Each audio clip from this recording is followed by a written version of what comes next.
உலக செய்திகள் முதல் உள்ளூர் செய்திகள் வரை உங்கள் கண்முன்னே. நியூஸ் 16 செய்திகள் உடனுக்குடன். கோடை விடுமுறைக்கு பிறகு பள்ளிகள் இன்று திறக்கப்பட்டதை தொடர்ந்து பண்ருட்டி திருவள்ளுவர் பள்ளியில் அழுது அடம்பிடித்த மாணவர்களை ஆசிரியர்கள் தாயைப் போல அரவணைத்து அமைதிப்படுத்திய நிகழ்வு அங்கிருந்த பெற்றோர்கள் மத்தியில் நெகிழ்ச்சியை ஏற்படுத்தியது. தமிழகத்தில் பள்ளிகளில் முழுஆண்டு தேர்வு முடிந்து பள்ளிகளுக்கு கோடை விடுமுறை அளிக்கப்பட்டிருந்த நிலையில் விடுமுறை நாட்கள் முடிந்து இன்று அனைத்து பள்ளிகளும் திறக்கப்பட்டதை தொடர்ந்து மாணவர்கள் ஆர்வத்துடன் பள்ளிக்கு சென்றனர்.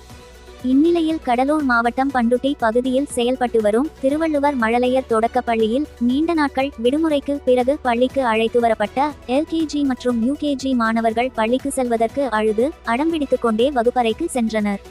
அப்போது அங்கிருந்த ஆசிரியர்கள் மாணவர்களை தாயைப் போல அரவணைத்து அமைதிப்படுத்திய நிகழ்வு அங்கிருந்த பெற்றோர்கள் மத்தியில் நெகிழ்ச்சியை ஏற்படுத்தியது. அப்போது மாணவர்களை தங்களது பிள்ளைகள் போல கவனமாக பார்த்துக்கொள்வதாகவும் பெற்றோர்கள் கவலைப்பட வேண்டாம் என ஆசிரியர்கள் பெற்றோர்களுக்கு ஆறுதல் கூறி அனுப்பி வைத்தனர். இதைத் தொடர்ந்து பள்ளியில் அமைக்கப்பட்டிருந்த செல்ஃபி பாயிண்டில் பெற்றோர்கள் தங்களது பிள்ளைகளை பள்ளி சீருடையில் நிற்க வைத்து புகைப்படம் எடுத்து மகிழ்ந்தனர்.